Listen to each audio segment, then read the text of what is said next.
নমস্কাৰ ধুনিয়া ইলছ আপোনালোকৰ বাবে এযোৰ খুবেই ধুনিয়া কটন নুনিৰ জোৰা হ'ব মেখেলাখন হেভি কৰি ধুনিয়াকৈ বনাই দিয়া হৈছে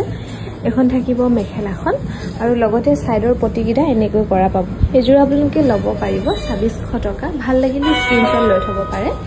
এযোৰো খুবেই ধুনিয়া হ'ব ব্লেকত কটন নুনিৰ জোৰা হ'ব আৰু মেখেলাখন হেভি কৰি ধুনিয়াকৈ বনাই দিয়া হৈছে এখন থাকিব মেখেলাখন 2600 টকা ধুনিয়াকৈ ল'ব পাৰিব ভাল লাগিলে স্ক্ৰিনশ্বট লৈ থব পাৰে এযোৰো খুবেই ধুনিয়া হ'ব ব্লু কালাৰত হ'ব ইয়াতে গছবুটা ডিজাইন কৰি ধুনিয়াকৈ বনাই দিয়া হৈছে এগিলা থাকিব সাইডৰ পটি লগতে এখন থাকিব মেখেলাখন ভাল লাগিলে স্ক্ৰিনশ্বট লৈ থব পাৰে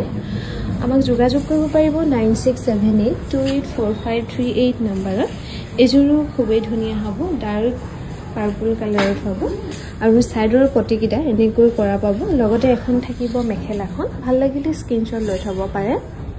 মেখেলাখন এনেকৈ ধুনিয়াকৈ কৰি দিয়া হৈছে এযোৰো খুবেই ধুনিয়া লাইট ব্লু কালাৰত হ'ব ইয়াৰ সাইড পটিকিটা এনেকৈ সৰু কৰি দিয়া হৈছে এইটা হ'ব সাইডৰ পটি লগতে এখন থাকিব মেখেলাখন ভাল লাগিলে স্ক্ৰিনশ্বট লৈ থব পাৰে এই কটন নুনিৰ ধুনিয়া জোৰা